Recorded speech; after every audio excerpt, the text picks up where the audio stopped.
Clear obscure. So this is insane. This game is going crazy. So Expedition 33 has the highest user score of all time. This is fucking nuts. And let's take a look real quick if I can see if I can find this. And where is it here? Expedition 33 came out recently, maybe like a few days ago. 1 million OST streams. A lot of people really like the music. I haven't listened to any of it. I have no idea what any of it is about. Either way, let me just pull it up on Steam charts, okay? I think that'd be a good way to do it. They've sold over 1 million copies of this game already. Is it yeah, 1 million copies in 3 days. Yeah, it's a massive commercial success. Like, tremendous success. So we're already seeing right here, the game peaked at over 100,000 players. And keep in mind, Metaphor ReFantasio, which seems like Expedition 33 seems very much like it's this year's Metaphor, right? It's going to be like this year's peak turn-based, you know, combat game. Like, it does seem like that to me, right? And it's really good. A lot of people love it. And I've been seeing pretty much universally positive feedback for it. And it's even peaked higher than Metaphor has peaked before, too. And so you're seeing a ton of people playing this game.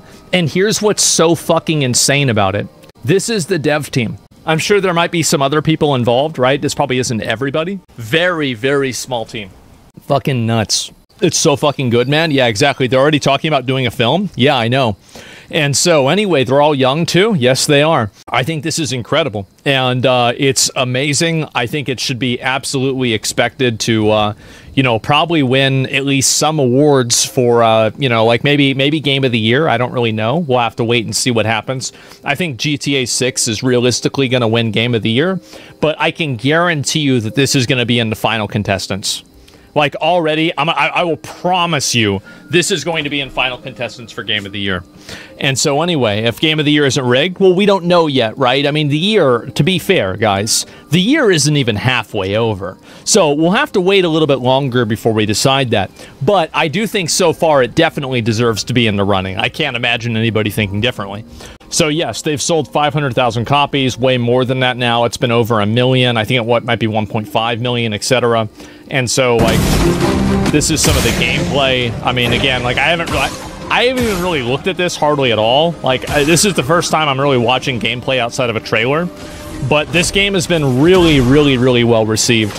And it's looking like, honestly, I think that one thing that's really, you know, kind of like notable about this is the fact that they went with the Metaphor kind of style, like graphics and everything, and UI. Like, they didn't go with the default phone game, you know, like knockoff UI. They went with a UI that like really it's part of the style of the game is the UI. Because a lot of games nowadays, this is what's happened. It's Persona style. Yeah, I never played any Persona games, but I saw like a little bit of Persona 5, and yes, you're right. And so, yeah, they just basically took that and did it themselves, which is, again, you know, amateurs imitate professional steel. And so, great idea. So, yeah, it's looking like people are loving this this game. It's a massive fucking success. And it seems like, yes, 30 people created this masterpiece. I think this definitely, like, at this point with Expedition 33, can we all just collectively move past the idea that you need to have these 200+ person studios making video games?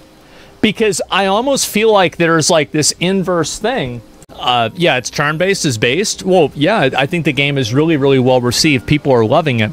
So, yeah, huge disrespect with larger dev teams. Huge disconnect with larger dev teams. Exactly. So all of these massive dev teams have just been totally fucking outperformed by Expedition 33. And the fact is that just by the way, it took 30 people, not a mega studio, not a soulless boardroom, to 30 devs in love with what they do. Every frame hums with care, every pixel handcrafted. I haven't played it yet, but everything that I've seen about it has been positive, etc. They're already thinking about doing a film for this, and I think that this definitely goes against everybody saying that, you know, oh, well, video games are too expensive to make now, and all this other bullshit, and oh, you need to hire all these people. No, you don't. The fact is that there is a certain problem that I think happens with every single organization, and I would call it like organizational entropy, where the more than an organization, the longer it lasts, the bigger it gets just by default. Like, they just end up hiring more and more people. So eventually a machine becomes so big that it no longer can function. And I think that's what's happened with many, many of these companies, right? Whether it's Blizzard, Activision, now it's the same thing, Ubisoft, EA, or I don't know, can I think of another one? I probably could, but those are the first ones that come to mind. And so, Twitter was the same way. How is it possible that Elon Musk could fire 80% of the people at Twitter and then Twitter is better than it was before he bought it? Well, I can tell you why. It's because 80% of the people there were doing fuck all and nothing. They were doing nothing, they were a waste of money, a waste of space, and they shouldn't have been there. That's the reason why. EA has just canceled Titanfall. Wait, what? Let me see. A Titanfall game has been canceled at EA and Respawn. It was an extraction shooter. Wow. I wonder if this decision was informed at all from the response of Marathon. Because Marathon came out, and it's so weird because, like, let me see if I can pull it up and find it. Marathon Steam charts. This is a horrible backfill. This is a crazy, crazy bad backfill. And so if you look at this right here, so the game peaked at only 6,000 players. Now, this is a closed alpha, so the number here doesn't really matter, but here's what does matter. The drop-off. After one day, over half of the people that played it the first day didn't even come back for the second day. And then the third day, almost half of them didn't come back. Then the fourth day, a fourth of them didn't come back. This is Concord numbers. I wonder why. Well, here's the reason why. It's because it sucks. Fucking duh, it sucks. And so, and by the way, do you remember Deadlock? This was the Valve MOBA shooter game that was like kind of in between, you know, Overwatch and, you know, like Dota. Remember that?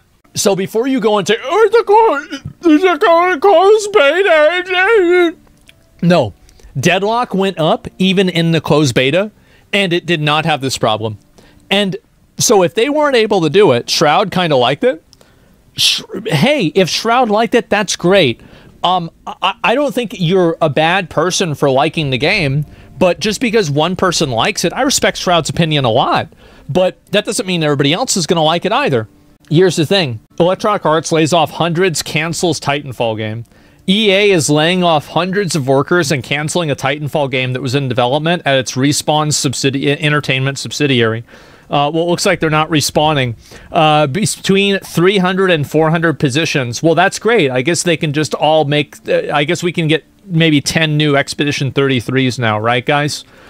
Between 300 and 400 positions were eliminated, including around 100 at Respawn, according to a person familiar with the cuts. The canceled project, codenamed R7, was an extraction shooter set in the Titanfall universe.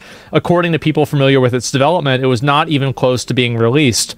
Well, guys, as I say, some babies deserve to be a... And I think EA probably made a good decision. I do. That's just the way it is. Probably the right move, yeah.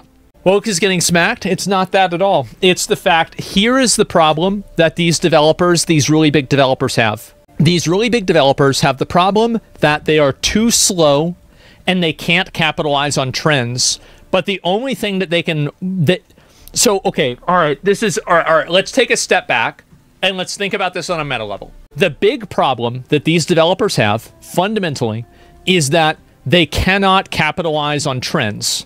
Why can they not capitalize on trends? Number one, because they can't start them, because starting them is too risky financially. So these companies have to wait for another game that's really popular, like, for example, Dark and Darker, to break the ice. A game like PUBG or DayZ, or sorry, H1Z1, or maybe even Fortnite to break the ice of Battle Royale before they want to really invest a lot of money into it. So you have a system that is fundamentally reductive, and it is pushing away any form of innovation, because innovation is also risk. That's just the truth. Innovation is risk, and it's also reward, depending on whether it hits or not. But the fact is that, you know, if you're putting in $400 million, you've got to... You've got to have a pretty good idea of this having a W ahead of it. And that's the same problem, guys. Keep in mind, this is the same problem that movies have. This is the reason why we get a new Spider-Man movie every 3 years. It's because everybody knows that a Spider-Man movie will sell at least this many copies, or at least this many tickets, and sell this much merch. The problem, though, is that you don't have movies that are made that are a little bit more avant-garde, right? You don't have as many Napoleon Dynamites. You don't have as many, Risk Cutters, A Love Story, or even like larger movies. Like I think Matt Damon talked about this in that interview that he did with Hot Ones. I think that really what happens is that you have these massive studios that have these huge budgets that can't afford to invent a new idea, so they have to capitalize on trending ideas. But the problem is that their company is so large and it moves so slow that it can't capitalize on trending ideas, because by the time that it actually brings out a product, the product is already too late to market and the trend is over. It is a system that is designed to fail. And that's what's happening. And it just happened again. Marathon Twitch viewers crashed too. You're spot on. Let's take a look at that. How many people do be playing Marathon on the Twitch? Let's take a look. And Marathon. How many people is it? Let's see if I can find it first. There's no way it's this low. How many does it have? There's no way it's this low, right? Why does it not show how many? Oh shit. Oh wow. Oh no. Less than Eve? Less than StarCraft 2? Less than Deep Cock Galactic? Less than Casino Simulator? Less than RuneScape Dragon Wilds? Less than the finals? Looks like it's going to be their final game. Less than MapleStory. That's really bad. And here's also what's super bad. Shroud should be playing Marathon all day, every day, non-stop, because he is a god FPS gamer, and this is his game. Look at, for example, do you remember when Shroud first started playing, what was it? Dark and Darker? He was on that shit. He was playing that non-stop. He was going so hard on that. Okay, think about it like this. This is like going from eating, I don't even know. Diablo 4 is better than the new FPS game for one of the most well-known FPS streamers in the whole fucking world. Well, I think that's a pretty bad barometer, isn't it? Uh-oh. You're losing to Diablo 4. Yeah, I've seen this before, and he still would rather do that than Marathon. Compare that to the two other big dick games that have come out. Elder Scrolls Oblivion. Look at this. These are streamers that play games that just love video games. Elijah's loves video games. Shiley, all these people, these are people that love video games. Why is it that everybody that loves video games doesn't love playing Marathon? I think I know why. I think it's because Marathon's bad. That's what I think is going on. I think that's what it is. Wait a second. Wait, is this true? Most VTubers are guys with... I might have to return my Shy Lily body pillow. Guys, I think I might be gay. Am I gay?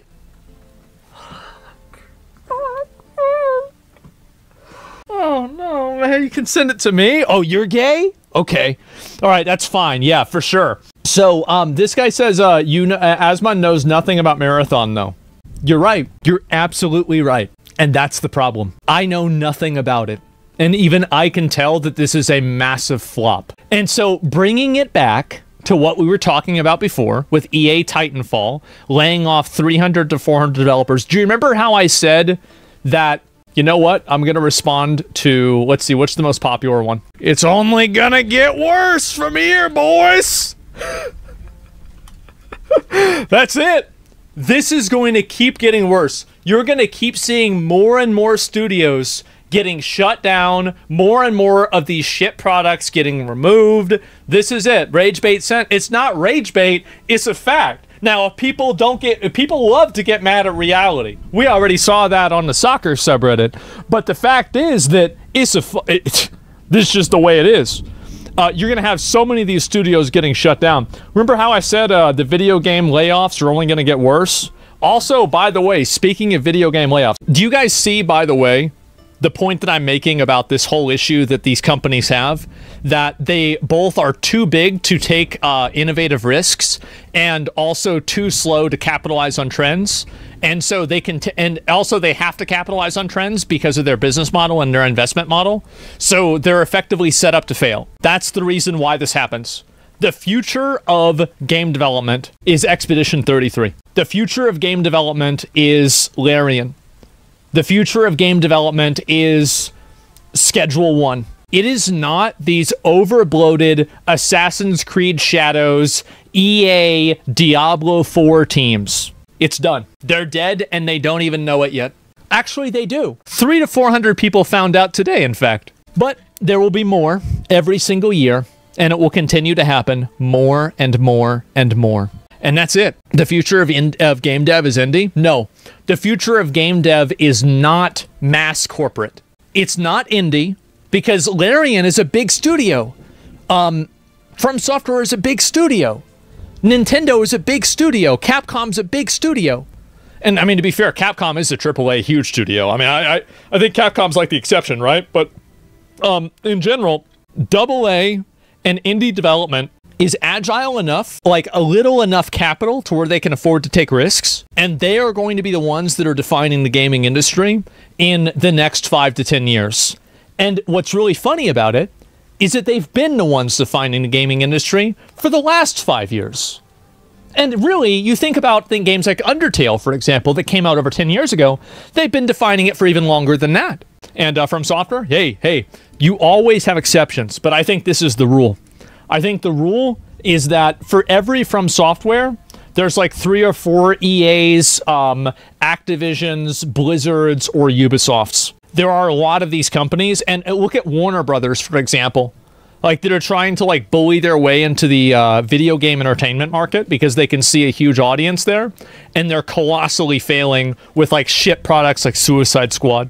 Obviously, F's in chat for all the people that lost their jobs. In a lot of these cases, it's probably not their fault that they were instructed to develop a game that is based off of a system that, you know, is kind of antiquated at this point, and it's kind of been played out. I feel bad for them, and I also think this is a huge L. This is a sad thing. A bigger F is an F in the chat for one less mech game. I forgot how much I loved mech games until I played Armored Core 6, and then I remembered. I cannot wait for Mecha Break to come out. I don't care that it's pay to win. In fact, that probably makes it better for me because my mech got nerfed, and so I need the extra help. I definitely Titanfall is EA's most iconic games and one of the few FPS mech games. Yep, well now there's one less. Anyway, here's another thing. Not only are game studios dying, game developers are dying too. So there's been a lot of people writing articles about me saying I'm horrible, oh, I'm a bad guy, and oh, this is bad. All I want to do is play video games. They had to put girls in video games, and so we now have to elect Donald Trump to stop that. And so everybody likes doing this and writing these things about me. Here's the truth. Even when I'm on vacation, everybody's thinking about me. And it makes sense. It really does. I mean, you compare me to a lot of the other streamers on this website, they're fucking boring. For me, there's always something stupid happening. So, like, people love you. Well, they don't love me, they love to talk about me. That's a little bit different. But anyway, you never play games? Alright, you little dick sucker. The night before I had to leave on vacation, I played Lords of the Fallen entirely, and I beat the fucking game. Yes, I used a broken build. Yes, I blocked every attack, and it worked. Beat the entire fucking game. I beat Like a Dragon, Pirate Yakuza as well. Bro, I play video games constantly. Thinking about playing video games constantly. All the time I'm thinking about playing video games. I was on my laptop doing dailies and Wuthering Waves. I did that like, well, actually, in the last week, I swear to God, in the last week, I have been on a computer for 2 hours. A bit of a lie, because I was on my phone, but I was not playing any video games or anything like that. Yeah, I just wasn't on a computer at all. Like, I was just doing other shit, getting into other things, and, you know, that's just the way it is. Right? Not good enough. Yeah, not Elder Scrolls. Shut the fuck up. And anyway, I got this right here. The number of video game articles has dropped by over 100,000 in Q1. Gentlemen, they're all going back to DoorDash. We're sending them all back to DoorDash. And we're gonna do it. And the thing is, the world is healing. That's right. After I'm done with this, we're gonna move on to something else, right? I mean, video game journalism is almost dead. We've almost killed it, which is great. It's a huge W. Now, I've thought about, and you know, as I said, I think I don't know. Actually, this is a bit of I don't know if I should share this. I need, if you want a video game website to actually be good, I need between $10 and $30 million. I do. If you want, like, and I'm talking about everything paid for, everything done. Give me that check. The website gets made. I need it. And so, yeah, easy done. Yeah, and I could have it set up in probably 3 to 6 months. By the way, I could be speaking out of ignorance here because my understanding of software development is minimal. But I think it could be 3 to 6 months based on my understanding. The website's 1 month. Yeah, but it's like hiring, like hiring people, like building an infrastructure. You don't know how good Titanfall 1 and 2 was? EA just sucks. Titanfall could have had a chance. I know, bro. I know. But the problem is that Titanfall was good. EA's not. Like, Overwatch was good. Blizzard made Overwatch 2 bad. So the problem isn't... And also, they're totally changing the premise of the game. Were the last one an extraction shooter? No, it wasn't. The last... Excuse me. The last Marathon wasn't an extraction shooter either. It was on the Mac in the 90s. So, no, I don't want to hear that bullshit. Don't get the fuck out of here. Video game journalism is being killed. We are killing video game journalism. And I want to make this very, very clear that the videos that we do, the content that we put out, is having a direct and severe negative impact on video game journalism and these different companies. There is nothing more motivating for me to see this than to see this. We're going to keep doing it. We're going to keep doing it. Absolutely. It's going to keep happening. And you're real journalism without even trying? Well, I think that, again, the fact is that I am simply a representation of something that is... I don't mean anything. I don't matter. I am simply an avatar for what other people believe. I wouldn't exist. I wouldn't be popular. People wouldn't watch me if they didn't agree with what I was saying. And so, really, it's like a primal in Final Fantasy. Like, that's what I am. If people didn't believe that this is the right path, I wouldn't have any support. There's a reason why I have all the support that I do. It's because people fucking agree. That's it. Yeah, you just have no filter? Well, I don't have... I definitely filter what I say, by the way. Like, talk to any of my friends that know me off stream. I absolutely filter what I say. Massively. But, that being said... I don't filter it as much as other people do. That's definitely a big difference. But there is a Twitch filter on, right? I'm not going to get myself suspended. I'm a good boy that does nothing wrong, and I would never do anything wrong. Absolutely not. And so anyway, this is what's happening, and I'm very happy to see this. Most of your takes are common sense, though, to be fair. I know, that's why they're so popular. And that's also why they're so uncommon.